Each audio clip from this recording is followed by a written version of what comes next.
On the 15% contingency that we had, the group you talked about, the core reserves? No, the government fund. Oh, I'm sorry. Those guys yes. sound like that's a party I want to go to. Is talk with those guys. They make some of my CPA groups probably sound like the nerdy. But I guess first off, I would like to say I think I'm thankful to the 96 Council for doing what they did. And there's one member that's here right now, but I think had they not done that, we would have been in a lot worse situation than where we're sitting right now. And I think that it is. The way government's being issued and the way even business is operating now has changed drastically since '96, and I think it's important that we're looking at that. Yeah, it's a rainy day fund. It's certainly raining cats and dogs at this point. Literally. Remember the intent is to pay that money back. Right. And we will cross this chasm. I'm more concerned about what city services look on the other side of this, and whether or not we can ever really build back to where we are, or just have to be lean and mean and learn how to deal with that and the service reductions accordingly. But we will come back economically, and I think it would be prudent to come back with a windfall of revenue at a certain point, maybe 3 or 4 years out. Maybe there's a silver lining in this, as I think it's important to emphasize that we do pay back this money into the fund, so that some 5 or 10 years from now, some other council, which may include some of you here, will have that money to lean back on. And that's an excellent segue to what I was just going to say, was that you talked about transferring into the budget uncertainty, and not to bore everyone with accounting terms, but I mean, can that be segregated, basically saying so that's like the last money spent, meaning that if there is any left over, that at least we have the segregation to transfer it back into that the budget uncertainty reserve? Is there a mechanism for at least council to direct that to happen, I would guess? Certainly. When it goes into the budget uncertainty reserve, that is segregating it so that it doesn't flow immediately into operations.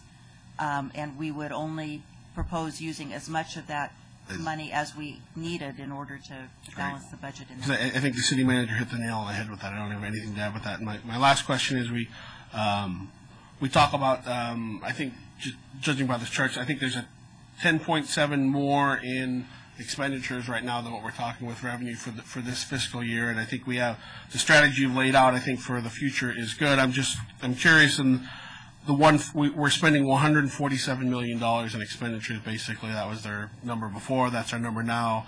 Are there any other expenditures we have between now and then that we can look at reducing now? I mean, no one wants to make any cuts, but I mean, is there anything we can do now in the short term to help us down the road? We are in the process right now of working with departments to better dial in where they think they will end the fiscal year in terms of saving everyone.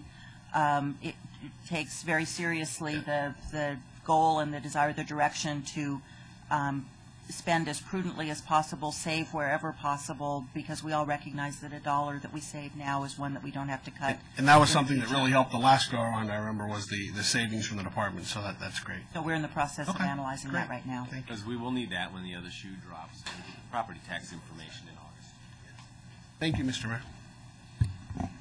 Just to go back to the reserve policy and the revision to change that to 12.5%, are we looking at that as a temporary policy that we would revisit in 2 years?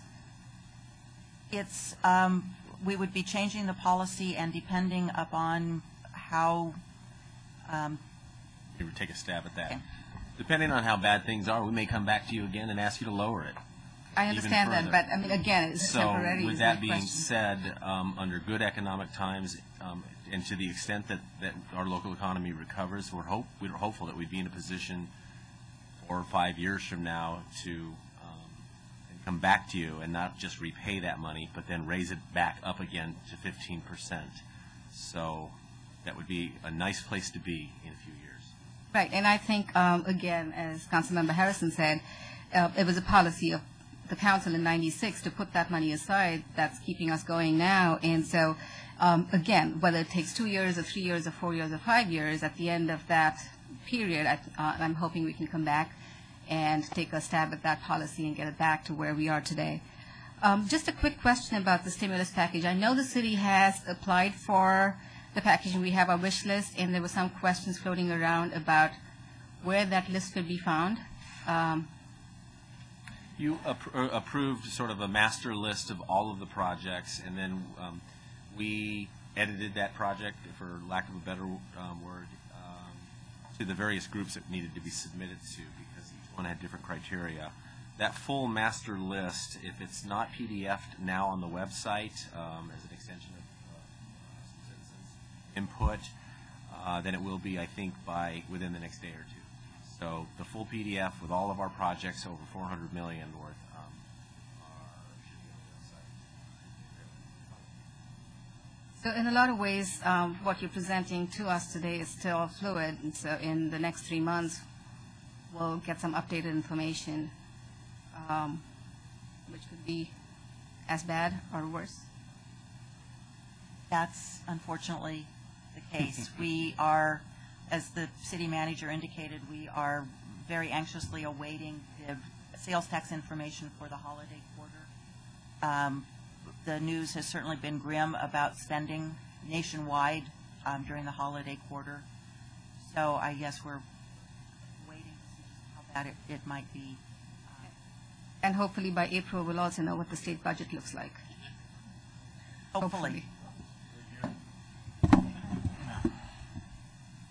Thank you.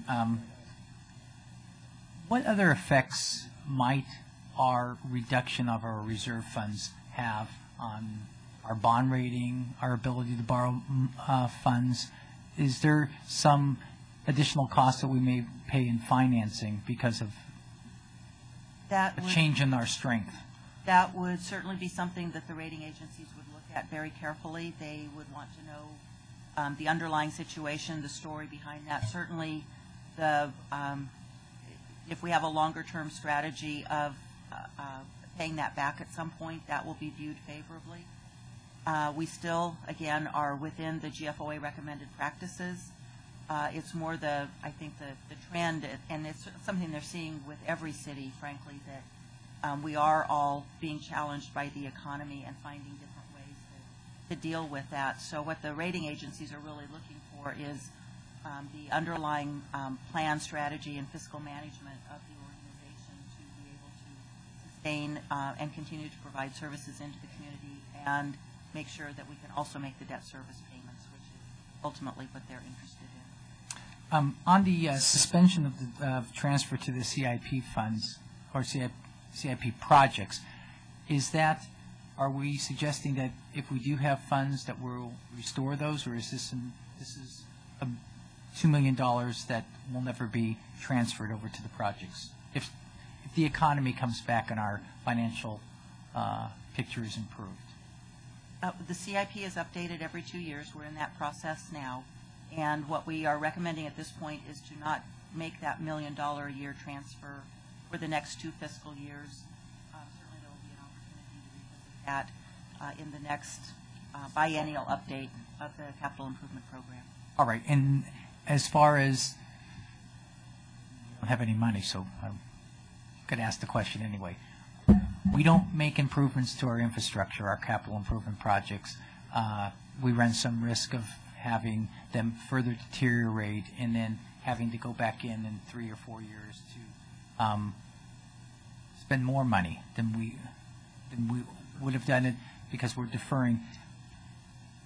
Are these new projects, generally speaking, the transfers, the suspension of the...